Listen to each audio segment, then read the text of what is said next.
امام حسین علیہ السلام نے تیاری کے لیے جناب زینب علیہ سے یہ فرمایا کہ بہن پرانا لباس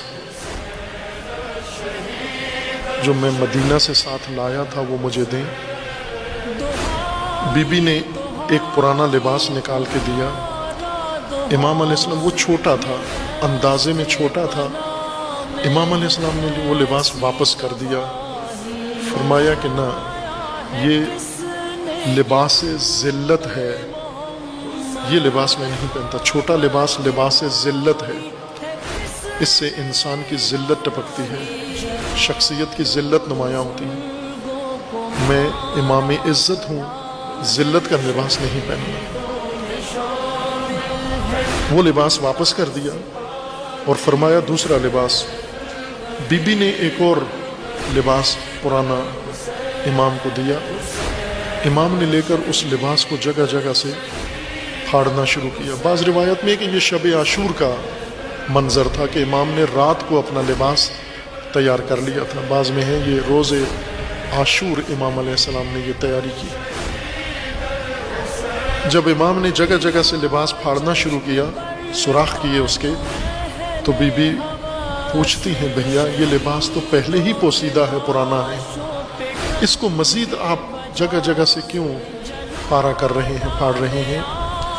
امام علیہ السلام فرماتے ہیں اس لیے کہ بہت ہی بے حیا اور کمینے دشمن سے واسطہ ہے۔ مجھے یقین ہے مجھے شہید کرنے کے بعد میری لاش کو لوٹ لیں گے۔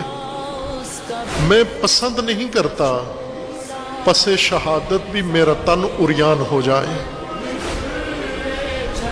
عزاداران امام حسین علیہ السلام، اجرکم ربکم،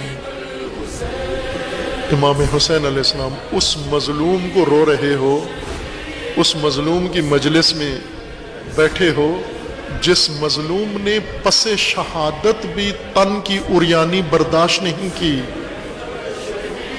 اس کی عزا میں بیٹھے ہو آپ عزیزان من۔ اتنا غیور امام، اتنا باحیا امام، امام کو یقین تھا کہ یہ بے غیرت، یہ بے حیا پس شہادت میرا تن عریان کر دیں گے، لباس لوٹ لیں گے، اور ایسا ہی کیا، لوٹ لیا سارا لباس۔ لیکن امام نے اس حفاظت کے لیے پرانا لباس پہنا کہ شاید اس کو پھٹا ہوا پرانا سمجھ کر چھوڑ دیں اور میرا تن عریان نہ ہو۔